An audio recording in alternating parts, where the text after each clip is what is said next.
अस्सलाम वालेकुम दोस्तों, मेरा नाम है Ibrar Ahmed and I am your English instructor. Welcome to English with Ibrar series name Wren Martin.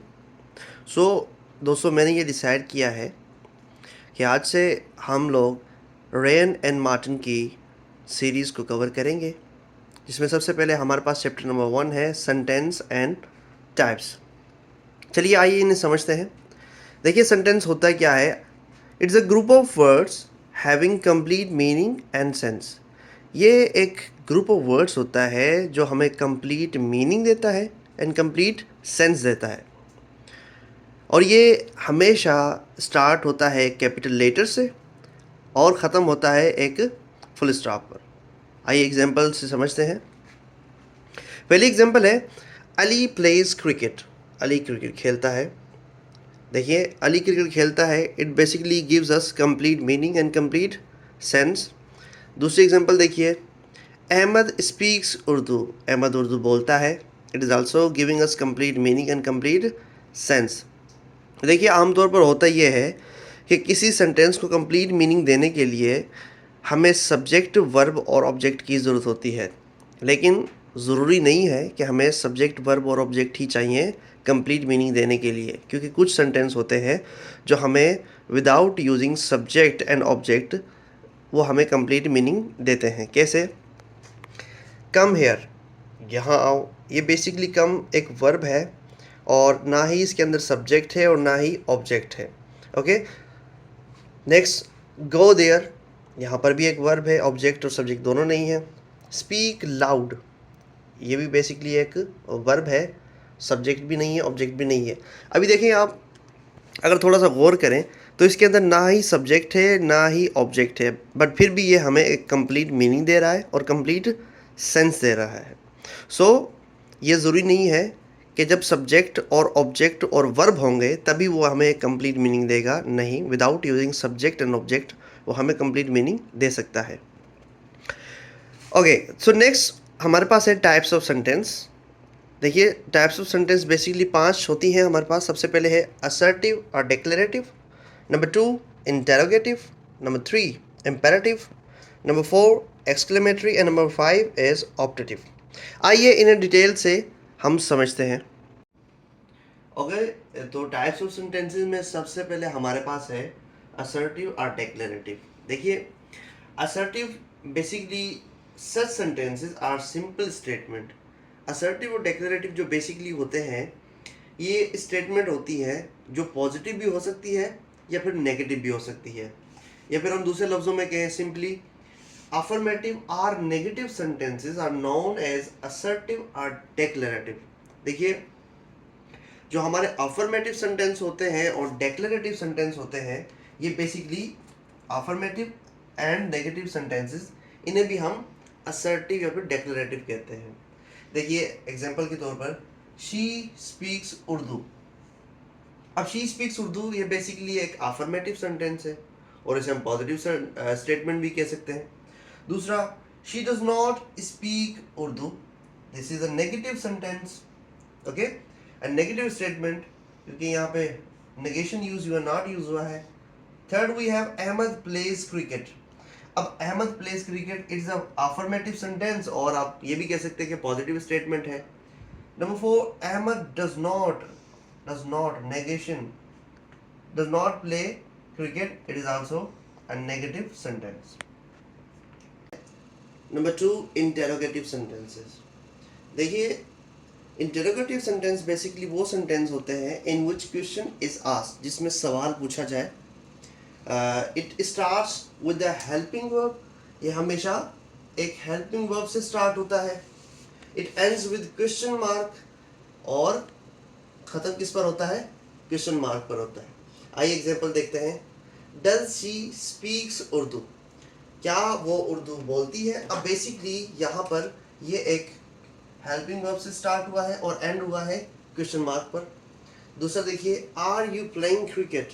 So are you playing cricket, यहाँ पर एक हेल्पिंग वर्ब से स्टार्ट हुआ है और एंड हुआ है क्वेश्चन मार्क से. सो अगर सिंपल लफ्ज़ों में अगर आपको समझाऊं तो भाई, एक ऐसा सेंटेंस जिसमें सवाल पूछा जाए, सो उन्हें हम कहते हैं interrogative sentence. Number 3 we have imperative sentence. अब imperative sentence कौन से होते हैं? A sentence which express order, advice and request. जिसपे हम ऑर्डर दें, एडवाइस दें या फिर रिक्वेस्ट करें, उन सेंटेंसेस को हम कहते हैं imperative sentences. अच्छा, imperative sentence does not have a subject. मजे की बात यह है कि imperative sentences के अंदर सब्जेक्ट नहीं होता. Secondly, it always starts with a verb. ये हमेशा वर्ब से स्टार्ट होता है, क्योंकि इनके अंदर सब्जेक्ट नहीं होता, तो ये हमेशा वर्ब से स्टार्ट होता है. एग्जाम्पल देखिए, हमारे पास पहली एग्जाम्पल है कम हियर. कम हियर, अब बेसिकली कम क्या है? एक वर्ब है. ओके, कम हियर, यहाँ आओ. स्टैंड अप, खड़े हो जाओ. स्टैंड बेसिकली एक वर्ब है. वेट हियर, इंतजार करो यहाँ पर. Okay, so wait is a verb here. Okay, अच्छा, एक और मजे वाली बात यहाँ पर यह है कि इंपेरेटिव सेंटेंसेस जो होते हैं वो बेसिकली दो तरह के होते हैं. एक पॉजिटिव इंपेरेटिव्स एंड नेगेटिव इंपेरेटिव्स. पॉजिटिव इंपेरेटिव्स वो होते हैं जिनके अंदर नेगेशन ना हो, नेगेटिव ना हो. फॉर एग्जांपल, हमारे पास एग्जांपल है close the door. Close the door. Okay, second, call मी. अगर नेगेटिव की तरफ देखेंगे, सो क्लोज द डोर को अगर मैं नेगेटिव करना चाहूँ तो बेसिकली क्या करेंगे? Do not close the door. अब यहाँ पे बेसिकली एक नेगेशन आया हुआ है. ओके, और सेकेंडली कॉल मी को अगर मैं नेगेटिव बनाना चाहूँ तो do not call me. Okay, so now number 4 we have exclamatory sentence. अब ये एक्सक्लेमेटरी सेंटेंस होते क्या हैं, इन्हें समझते हैं. A sentence that express strong feeling. ऐसा सेंटेंस जो बेसिकली स्ट्रॉन्ग फीलिंग को जाहिर करे, उन्हें हम कहते हैं एक्सक्लेमेटरी सेंटेंसेस. और स्ट्रॉन्ग फीलिंग जाहिर करने के लिए हम इंटरजेक्शन का यूज़ करते हैं. इंटरजेक्शन में हमारे पास डिफरेंट वर्ड्स होते हैं, जैसे हुर्रा हो गया, अलास हो गया, ब्रावो हो गया, wow, what, oh, ouch, etcetera etcetera हम यूज़ कर सकते हैं. और ज़रूरी नहीं है कि स्ट्रॉन्ग फीलिंग जाहिर करने के लिए हम इंटरजेक्शन का यूज़ करें. विदाउट यूजिंग इंटरजेक्शन हम स्ट्रॉन्ग फीलिंग को जाहिर कर सकते हैं.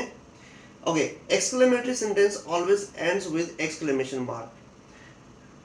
जो एक्सक्लेमेटरी सेंटेंसेस होते हैं हमेशा बेसिकली एक्सक्लेमेशन मार्क पर ही ख़त्म होते हैं. एग्जाम्पल देखते हैं. Hurrah, exclamation mark. जब भी हम इंटरजेक्शन का यूज़ करेंगे तो उसके फ़ौरन बाद हम एक्सक्लेमेशन मार्क यूज़ करेंगे, और जब खत्म होगा हम तब भी एक्सक्लेमेशन मार्क यूज करेंगे. देखिए, hurrah, we won the match. Next, that is great. अब यहाँ पे बेसिकली कोई इंटरजेक्शन यूज नहीं हुआ. That is great. ओके, तो एंड में हमने एक्सक्लेमेशन मार्क यूज किया है. ओके, सो ऑप्टेटिव सेंटेंस हमारा आखिरी सेंटेंस है. अब ये होता क्या है, इन्हें जरा समझते हैं. A sentence expresses a wish, prayer or curse for someone. भाई, ये ऑप्टेटिव सेंटेंस बेसिकली एक ऐसा सेंटेंस होता है जो किसी की ख्वाहिश को जाहिर करता है, या आप जब हम किसी को दुआ देते हैं या फिर बद्दुआ देते हैं, हम तब बेसिकली ऑप्टेटिव सेंटेंसेस का यूज़ करते हैं. ये हमेशा कैपिटल लेटर से स्टार्ट होता है और एक्सक्लेमेशन मार्क पर ख़त्म होता है. एग्जाम्पल है, देखिए मैंने कैटेगरी बना दी है basically wish, pray and curse की. जब हमें किसी के लिए किसी चीज़ के लिए ख्वाहिश जाहिर करना होगी तब हम बेसिकली यूज़ करेंगे I wish I could fly. काश मैं उड़ पाता. And and with exclamation mark. अगर किसी को दुआ देनी है, सो मे गॉड ब्लेस यू. दुआ देने के लिए हम बेसिकली यूज़ कर रहे हैं. और कर्स, बद्दुआ किसी को देनी है तो हम कहेंगे मे गॉड डिस्ट्रॉय यू. खुदा तुम्हें तबाह करे. Okay, it also ends with exclamation mark. Okay, so उम्मीद करता हूँ आपको ये वीडियो पसंद आई होगी. और अगर आपको ये वीडियो पसंद आई है तो हमारे चैनल को सब्सक्राइब करें, क्योंकि इसकी कोई फ़ीस नहीं है. और हम टीचर्स के लिए ये बेसिकली इंस्पायरिंग होती है कि जब लोग जो है हमें सपोर्ट करते हैं. और इस चीज़ की कोई फ़ीस चार्जेस नहीं है. आप हम सब्सक्राइब करके, फॉलो करके, लाइक करके और इस वीडियो को शेयर करके आप हमें सपोर्ट कर सकते हैं. तो जो भी हमारे चाहने वाले हैं, मेरे स्टूडेंट्स हैं, मुझे देख रहे हैं, तो आप सबसे रिक्वेस्ट है तो काइंडली इस वीडियो को शेयर कीजिए जितना हो सकता है. और नेक्स्ट स्लाइड में आपके लिए एक एक्सरसाइज है. कमेंट सेक्शन में आप मुझे बताएंगे कि ये सेंटेंस कौन सी कैटेगरी का है, असर्टिव है, इंटेरोगेटिव है, एक्सक्लेमेटरी है, ऑप्टेटिव है या फिर इम्पेरेटिव सेंटेंस है। See you in the next video.